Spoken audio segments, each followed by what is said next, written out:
이렇게 관절이 아프다고 해서 모두 퇴행성 관절염으로 봐도 되는 건지 아니면 좀 헷갈리기 쉬운 간별 질환이 있을지 궁금하거든요. 백서희 원장님 어떤 것들이 있을까요? 네, 손의 관절이 아플 때는 퇴행성 관절염이 가장 많습니다. 이제 만성 관절염 중에서는 가장 퇴행성 관절염이 많지만 그 다음으로 많은 것은 루마티스 관절염입니다.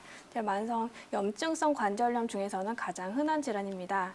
이제 이게 우리 몸에 있는 면역 체계가 이제 사실은 이제 세균에 대해서 방어하는 역할을 해야 되는데 이제 이상이 생기면 우리 몸 안에 관절 안에 있는 활막이라는 이제 막을 공격해서 염증을 유발하는 질환입니다. 그래서 자가 면역 질환이라고 부릅니다. 근데 이 염증이 활막에 관절 안에 있는 활막에 있는 염증이 심해지면 그 주변에 있는 연골이나 뼈나 힘줄에도 그 염증이 이렇게 침식이 되면 이제 뼈가 녹아내리고 이제 힘줄도 같이 녹아내려서 이제 관절의 변형이 굉장히 심하게 나타납니다. 이제 사진에서도 볼 수 있듯이 이제 퇴행성보다 좀 더 변형이 심하게 나타날 수 있습니다.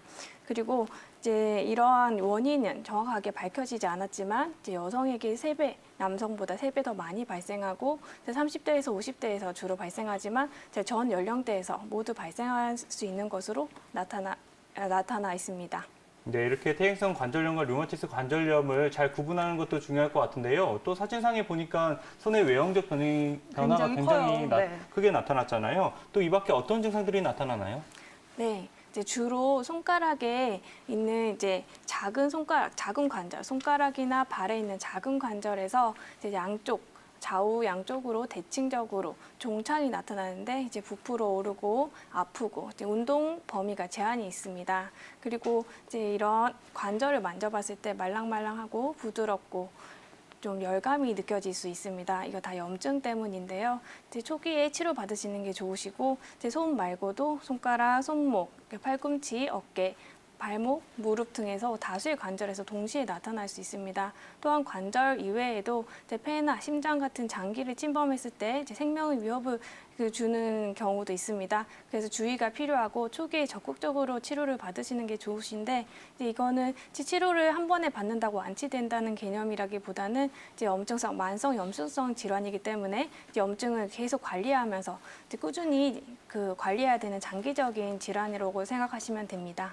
네, 그렇다면 원장님, 퇴행성 관절염과 류마티스 관절염 구분해서 어디에 해당하는지 판단하기 위해서 차이점을 알아봐야 될 것 같거든요. 특징적인 것들 어떤 것들이 있을까요? 네, 이제 한 4가지 정도로 간별점을 볼 수 있습니다. 이제 첫 번째는 발생 위치인데요. 이제 손바닥을 이렇게 펴시면 이제 손톱 밑에 바로 아래에 첫 번째 지금 시청자분도 제 손끝마디 여기가 아프다고 하셨는데 여기는 대부분 퇴행성 관절염이 오는 부위입니다. 그리고 중간마디, 두 번째 관절은 이제 류마티스 관절염과 퇴행성 관절염 모두 발생할 수 있는 부위고 손바닥과 연결된 이 마지막 마디는 보통 류마티스 관절염이 자주 오는 부위입니다. 이렇게 발생 위치에 차이가 있을 수 있고 그다음에 발생 시간에도 차이가 있는데 퇴행성 관절염은 시청자분처럼 일을 많이 하고 나서 주로 아프기 때문에 오후 시간대나 저녁에 아픕니다. 아침에 간혹 뻣뻣함이 느껴질 수는 있긴 하지만 보통 30분 이내에 사용하다 보면 금세 좋아집니다. 반면에 류마티스 관절염은 조조 강직이 특징인데 이제 1시간 이상으로 오후보다는 아침에 강직이 굉장히 심하게 나타나고 1시간 이상, 2시간, 3시간 이렇게 길게 나타날 수 있습니다. 세 번째는 대칭성 여부인데요. 퇴행성 관절염은 양손 중에서 한 손, 많이 쓰는 오른손에 주로 나타나는 데 비해서 류마티스 관절염은 양손에 좌우 대칭적으로 나타나는 경우가 많습니다.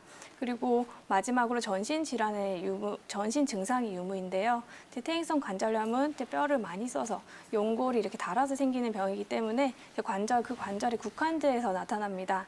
반면에 류마티스 관절염은 거기뿐만 아니라 피로감이나 식욕 부진, 체중 감소, 미열 이렇게 조그만 열이 나타날 수 있고 그다음에 다른 심장과 이렇게 폐와 같은 증상도 나타날 수 있기 때문에 전신 질환이 동반할 수 있다는 특징이 있습니다. 네, 발생 위치나 발생 시간, 대칭성 여부에 따라서 두 질환을 간별해서 구분해 보시면 좋을 것 같은데요. 아무래도 우리 시청자님께서도 일을 하실 때 조금 더 아프다라고 말씀해 주셨잖아요. 그쵸. 그렇기 때문에 안 쓰는 게 최고의 생활관리법이 아닐까 싶은데 원장님, 이러한 관절염들 평소 관리는 어떻게 하면 좋을까요?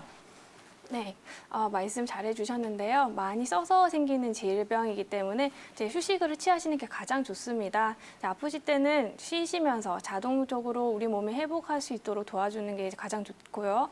쉬지 못할 때는 일하시면서 중간중간에 그래도 휴식을 취하는 시간을 가져주시는 게 좋으시고, 그리고 이제 따뜻하게 해주시는 게, 시청자분도 목욕탕을 좋아하신다고 하셨는데요. 이렇게 따뜻하게 해주시는 것도 좋으시고, 그다음에 마사지나 스트레칭을 통해서 피로를 풀어주는 것도 좋습니다. 하지만 이제 부종이 심하고 통증이 심할 때는 이제 얼음찜질이 도움이 되지만 이제 평소에는 따뜻하게 해주는 게 대체로 도움이 됩니다. 그 스트레칭 방법을 2가지 알려드릴 건데요. 이제 손가락을 이렇게 잡으시고 마디를 지그시 이렇게 당깁니다. 이렇게 한 3초에서 5초 정도 천천히 잡아 당기시는데, 이렇게 한 손가락씩 이렇게 천천히 하시면 됩니다. 그리고 2번째는 이제 손을 펴시고 손가락을 잡으시고 이제 손등 쪽으로 이렇게 당겨주십니다. 이렇게 하나씩 이렇게 당겨주시면 되시고, 한꺼번에 이렇게 당겨주셔도 됩니다. 이렇게 스트레칭을 간간히 해주셔서 피로 풀어주시고, 네, 근본적으로는 이제 우리가 무릎 관절염에서도 무릎 주변에 이제 근육을 기어주면, 이제 무릎 관절이라는 것이 뼈와 만나는 곳이기 때문에 주변에 근육을 키워주면 뼈를 이렇게 보호할 수 있습니다. 그것처럼 손가락도 근력 운동을 해주시면 일을 하셔도 이 일을 이겨낼 수 있게 이렇게 우리가 강하게 만들어질 수 있습니다. 따라서 이제 2가지를 소개해 드릴 건데요. 네, 첫 번째는 이렇게 말랑말랑한 공을 손에 쥐시고 한 5초 정도 꽉 꼬집습니다. 그리고 힘을 뺐다가 이렇게 반복하셔서 10번에서 15번 정도, 이제 일주일에 2-3번 이제 간격을 두고 하시는 것이 좋습니다. 또 2번째 방법은 이제 고무줄을 활용해서 손을 이렇게 감으신 다음에 이제 손을 이렇게 힘을 주셔서 딱 펴십니다.